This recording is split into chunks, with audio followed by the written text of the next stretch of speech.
Welcome back, everybody. It's Zach here, bringing you guys another fantasy football video. So I'm going to go over some of the guys that I really do just view as busts this season. I'm trying to touch on players from each position, so we'll highlight one quarterback, three running backs, three receivers, and one tight end. So if you guys have any disagreements or any of that, feel free to let me know. Anybody that you guys view as busts that I left off of this list as well, feel free to let me know in the comments. It's always super fun interacting with you guys there. So a lot of these guys are not necessarily guys that I'm saying are bad football players or bad in terms of how they're going to actually finish, but it's all relative to their ADP. So if I'm calling someone a bust, it's really a guy that I'm pretty confident you're going to draft and then be unhappy with it at the end of the season. So that doesn't mean they still can't be fantasy viable. Like, for example, Tony Pollard would have been a bust last season.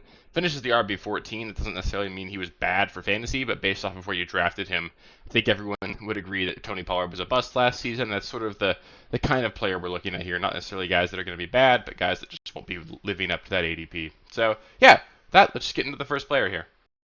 So I'll start things off with the one quarterback on this list, and it's going to be Patrick Mahomes. And I get it, saying Patrick Mahomes is going to be a bust. It's a really easy way to make myself look like an idiot. But the issue here really is just all about ADP. He recently flipped Jalen Hurts as the QB2 off board, so he's currently being the second quarterback drafted in redraft drafts right now. That's just right after Josh Allen. And there's just plenty of red flags here for me. First off, we'll start off by saying that he does have a mediocre skill position group. Travis Kelce, he is still Travis Kelce. It's an elite tight end there, but he is a year older. He's going to play less and less during the course of the regular season. We saw that last season where they really did sort of save him for the playoffs. And if that happens again, which makes a lot of sense for them to do, the points that Patrick Mahomes puts up in the playoffs don't necessarily help you during the course of the regular season in our fantasy playoffs. So that's a big issue. And then also we've got Rashee Rice in line to potentially receive a suspension so far.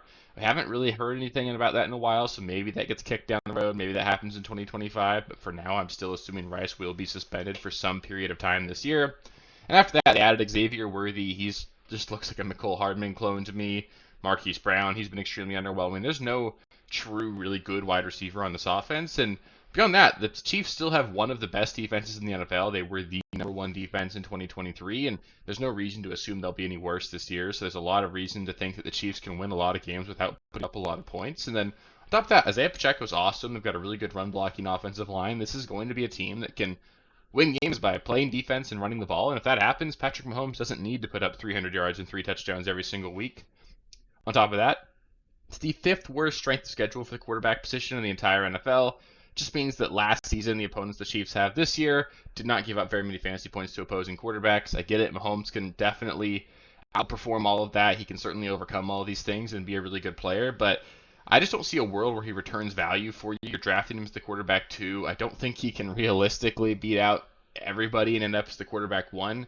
Maybe that's in the range of outcomes, but he's not going to lap the field like he did a couple years ago. There's just not going to be enough volume, really necessity for Patrick Mahomes to do that. And I think him finishing down as the QB8 again is certainly something that could happen. It's within his range of outcomes. And if that happens, taking Patrick Mahomes as the second quarterback off boards is absolutely going to sink your season a little bit and make it really tough to be competitive. So I have effectively no exposure to Mahomes. I have him in a couple underdog leagues where he slipped and went as the quarterback 5. So if he fell really far, I was interested there, but I need him to slip quite a bit for myself to be interested and willing to take him.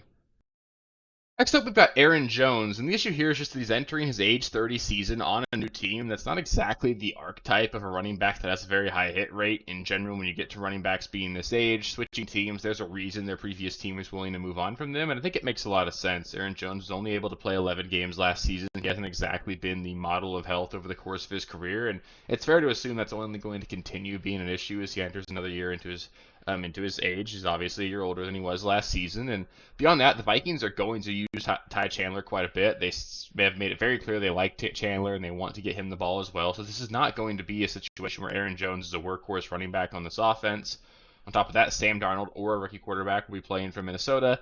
That likely means we're not going to see a whole lot of scoring opportunity. I do believe in head coach Kevin O'Connell, and obviously you've got Justin Jefferson and Jordan Addison. There are enough weapons in this offense for this offense to still put up points, but there's not going to be a whole lot of opportunity for the team to really put up 30-point games very often. They'll probably, at best, be middle of the pack in terms of the offense. So you're not looking at a situation here where Aaron Jones is going to make up for everything by scoring 15 touchdowns this season. Even 10 touchdowns seems like a really high bar. I predict him to finish closer to 5 touchdowns over the course of the season. And beyond that, the offensive line isn't great either. This is not going to be a team that's just going to be able to lean on their run game.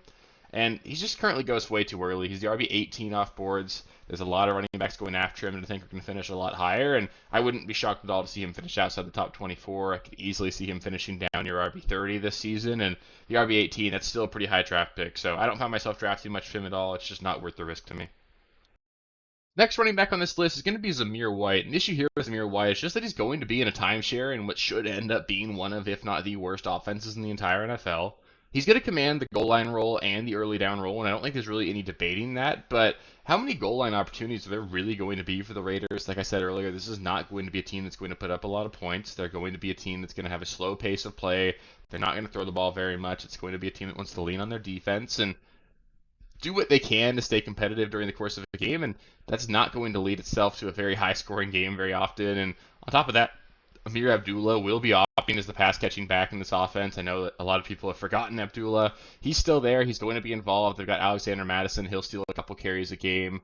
Dylan Laub, I believe I'm pronouncing that right, has also gotten some really good reports out of camp. He's a rookie that's really showed some things during camp this season. So I think there's a lot of red flags there in terms of maybe Zamir White not even having that full stranglehold on that early down, first and second down work. And on top of that, this just isn't going to be a team where I can really see a world where Zamir White ends up burning you. Like, what's the ceiling for Zamir White here? Maybe he puts up 10 touchdowns on 1,000 total yards and catches 25 passes this season and finishes as the RB 15 or something. Like, that feels like roughly where his ceiling is, and the floor really is that he's just this year's Alexander Madison, finishes outside the top 40, ends up being a complete waste of a draft pick. And the problem is he's being drafted ahead of guys that I really like. You've got Raheem Mostert going after him, Najee Harris after him, David Montgomery. Those are much better players on offenses that should be putting up a lot more points this season, and I just can't justify taking Zamir White ahead of guys like that when there are still some really good players available on the board.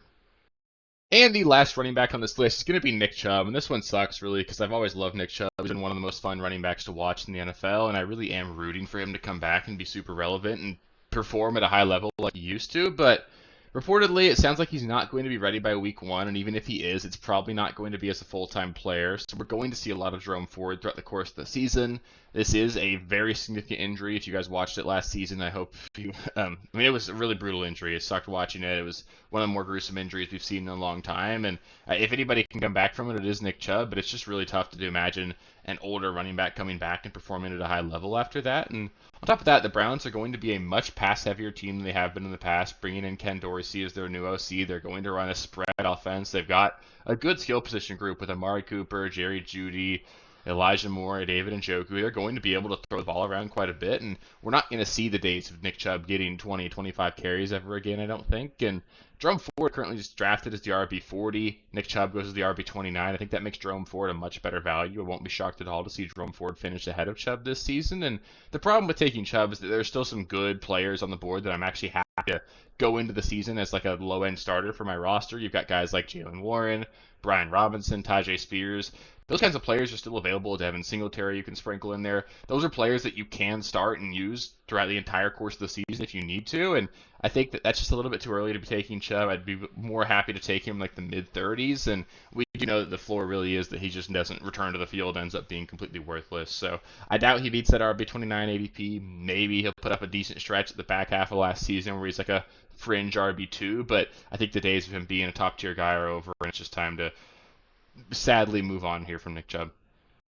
So the first wide receiver on this bust list is going to be Garrett Wilson. It's just sort of like, here we go again with this guy. Aaron Rodgers, as the quarterback for the Jets, has not been good really since 2021. He had a rough season in 2022 with Green Bay. That's why they were willing to let him walk. And then we saw last season where he obviously missed the entire year with an Achilles injury. He's been in and out of training camp, hasn't been entirely focused. And it's fair to just to question whether or not Aaron Rodgers can come back and play at the high level that we saw back in 2021, which was quite a long time ago. There's no reason to necessarily assume that's going to happen.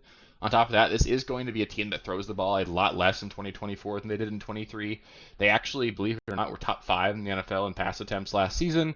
Made a lot of sense. They were just down really bad in a lot of games. They had to try and play catch up, and that did allow Garrett Wilson to see 165 targets over the course of the season, and I doubt he sees anywhere near that this year. This is going to be a team that wants to run the ball, play defense, hope that they can be super efficient, and that should be good. We should see increased efficiency for Garrett Wilson, but the target share is going to be, or at least the total targets over the course of the season, are going to come quite a bit down. So I don't think the same ceiling is necessarily even there for Garrett Wilson. You're looking at a slow pace of play team that's going to run the ball quite a bit, and that's not exactly the kind of team that really puts up top 10 wide receivers very often. He's currently being drafted as the wide receiver 8 off the board, despite never finishing ahead of the wide receiver 30. I sort of view him more as like a low-end wide receiver 2 for us this year, and we know how low that floor is if Aaron Rodgers ends up just being a bum. There are not really great reports for them at going out of the camp right now, and there's just a lot of red flags here, and there are just way too good of players available around Wilson for me to be taking here in round 1. Next up, we've got Brandon Aiyuk, who, for all of the reasons that I sort of mentioned with Garrett Wilson, I think a lot of it still applies here to Brandon Aiyuk, just in terms of not necessarily believing this is going to be a high enough passing volume offense to support high-end numbers here. The 49ers were the last play team in terms of pass attempts last season. There's no reason to necessarily expect that to change this year. Now we've got some increased target competition with the addition of Ricky Pearsall.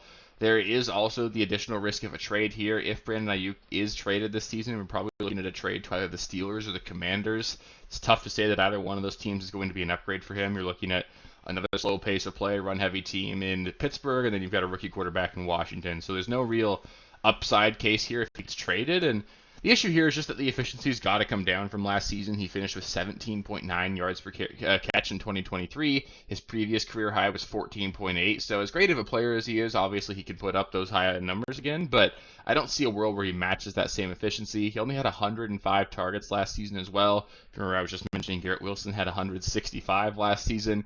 So you need Brandon Aiyuk to be one of the most efficient wide receivers in the NFL for him to even sniff the ADP that he's going at right now. And as the wide receiver 17 off boards right now, I just don't like it. I think he finishes a lot closer to like a low-end wide receiver 2, maybe a high-end wide receiver 3 even, and having to spend a late second, early third round pick on this guy is just something that I'm not comfortable doing, and I don't want to be doing a lot of this year. And the last wide receiver on this list is going to be Devonte Adams. And the thing with Adams is he's still probably an elite wide receiver, and that just isn't going to be enough, though. Last season, if you drafted Devonte Adams, maybe you saw that he finished as a wide receiver 1, but I think if you had him, you would understand that rostering him was detrimental to your fantasy team's success last season. He only had 4 weeks last season where he finished inside the top 10 at the position, and this is going to be a team in Las Vegas that should throw the ball even less than they did last season. On top of that, they spent a first-round pick on tight end Brock Bowers. That is going to add more competition for targets. So now you've got a smaller pie to go around, less pass attempts over the course of the season, and more mouths to feed. So we're going to see a lot less volume out of Devonte Adams this year, who finished second in the NFL in targets last season. It's just not going to be necessarily a fun ride. We know he was extremely efficient last season. The quarterback play is going to be bad again. You've got Aiden O'Connell or Gardner Minshew.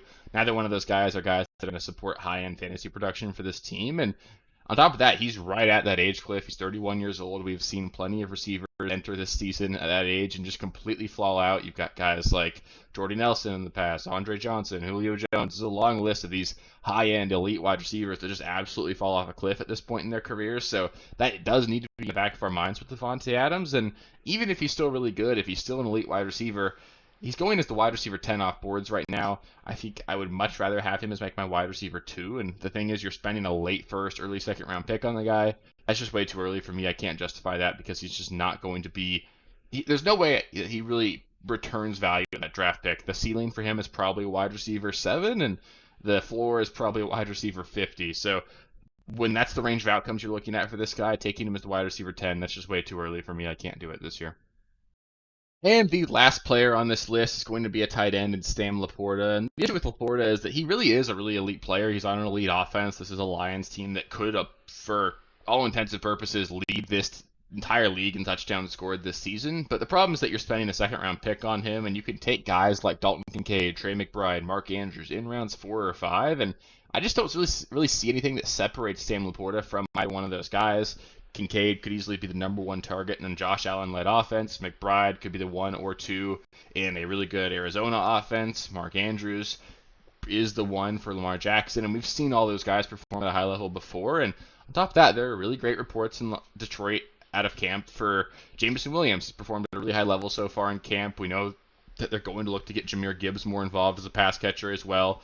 It's entirely possible that Sam Laporta isn't actually the second most targeted player in this offense. You could easily see Gibbs be out targeted, or Gibbs receive more targets than Sam Laporta. There's a chance, at least in some realm of possibility here, that Jameson Williams gets more targets than Sam Laporta. So the floor really is Laporta potentially being the number 4 target in this offense, and that is a little bit scary. I am really confident saying that Sam Laporta is going to finish inside the top 5 at the tight end position this season, but I don't really think he offers value to you. You're taking him as a late round 2 selection. You need him to pretty much lap the field as a tight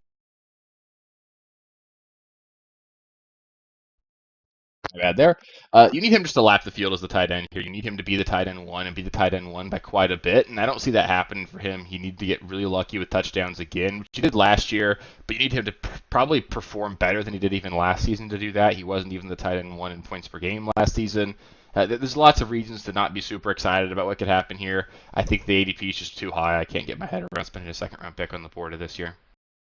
So that'll do it for the bust list that I've got this season. So those are 8 players that I just really don't find myself drafting a lot of, guys that I think are going to have a really hard time outperforming their ADP and returning value to you on draft day this season. So if you guys disagree with any of those players or have any other players I should have added to the list, feel free to let me know in the comments. Again, I love always interacting with you guys there. Up next, we'll be going over some values. So those are guys that I'm just really confident are going to return value at their ADP, guys that aren't necessarily guys that have insane ceilings, guys that maybe can't be league winners, but guys that I'm going to feel really comfortable drafting and feeling like they will outperform their ADP. So that's a fun video to make. Stay tuned for that one. That one will come out Monday night, so Monday at midnight, Tuesday morning, whatever you want to call it. There will continue to be 4 videos a week throughout the course of the rest of the off season, so make sure you subscribe to the channel so you get all that for free. My draft kit is up on my website at www.realsteelffb.com. It's entirely free, so go take a look at that. There's full projections, rankings, auction values, sleepers, league winners, busts, must draft players, all that stuff. It's all free to you guys. It's like a 20-page PDF you guys can download. Spend a lot of time on it. Hopefully you guys like it, and hopefully it's helpful for you guys there. If you guys made it this far in the video, please do give it a thumbs up as well. It really helps with the algorithm. And then on top of that, I want to announce the subscriber league. I will be reactivating the league tomorrow, well, probably today by the time you guys are seeing this. And then we'll be sending out invitations to people who want to join the league, where there will be 12 slots. There will be 10 available ones because of myself and the champion from last season. Those 10 spots are available, or 10 spots left. I got a couple of people that are already interested. We'll probably try and get people who are active listeners and all that in. So if I don't necessarily interact with you guys a whole lot, just give me some reason why it makes sense to have you in the league. I want to make sure that we're getting really active people, getting a lot of fun people in the league. It's supposed to be a lot of fun. I'm going to take it really seriously. It's going to be a lot of fun there. So yeah, I appreciate all you guys. If you guys are interested in the subscriber league, let me know in the comments, or feel free to shoot me an email. I'll put my email in the comments or in the video description as well, and hopefully we can get that league up and get a draft date scheduled for that as well. So appreciate all you guys. It's been a lot of fun. There's a lot more to come as well. So thanks, and I'll catch you with the next one. Peace. Thank you guys for watching. If you haven't already, please be sure to subscribe to the channel, like the video, check out these other videos here if you haven't. If you want more content, please feel free to follow me on Twitter at RealSteelFFB. I'll be more active on there as the season goes on. Thanks. Catch you later.